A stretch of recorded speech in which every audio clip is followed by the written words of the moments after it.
மக்களை பார்த்தேன், உன்னுடைய தொழில் ஆராய்ஞ்சேன். கருப்பசாமி உத்தரவிட்டு உங்க அட்டுமனையை ஆராய்ஞ்சிட்டு இருக்கிறதாயே. உங்க அட்டுமனையை ஆராய்ஞ்சாலும் இன்னைக்கு பல தொந்தரவு ஆகிட்டு இருக்குது கருப்பசாமி. இப்ப ஒண்ணு வேணா ஒண்ணு ஆகிட்டு இருக்குது. அதனால கருப்பசாமி என் பொருளை மீட்டு கொடுக்கணும் அப்படின்னு கேட்குற. கருப்பசாமி உத்தரவிட்டு இப்ப முடியாது. ஏன்னா என்ன சூழ்நிலைன்னு உனக்கும் தெரியும். அதான் சொல்றேன், எனக்கும் தெரியும் உனக்கும் தெரியும். கருப்பசாமி அதை பல சோதனை ஆகிட்டு இருக்குது. அதனால கருப்பசாமி இதுக்கு மேலதான் அங்க வெறுப்புங்கிறத உன்னை ஆரம்பிச்சிட்டு இருக்கு. புரியுதா? இப்ப வெறுப்புங்கிறத ஆரம்பிச்சிட்டு இருக்குது. அதனால கருப்பசாமி உத்தரவிட்டு உன்னுடைய கட்டுமனை ஆராய்ந்தாய. உன்னுடைய கட்டுமனைக்கும் அந்த பொருள் அப்படின்னு பார்த்தாலும் பொருளுக்கு இப்ப வாய்ப்பு கம்மி, அப்படின்னா மதிப்பு இல்லாத இருக்குது. புரியுதா?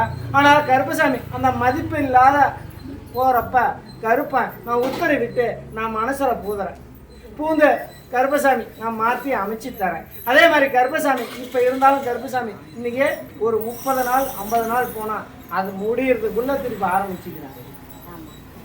கொஞ்சம் வேலைத்தனம் காட்டுறாங்க. ஆனால் கருப்பசாமி எது வேலைத்தனம் காட்டினாலும் என் கருப்புக்கிட்ட ஆகாது. நான் நல்லபடியாக மீட்டு கொடுக்குறேன் கருப்பசாமி. இப்போ அவனுக்கும் கொஞ்சம் நேரம் நல்லா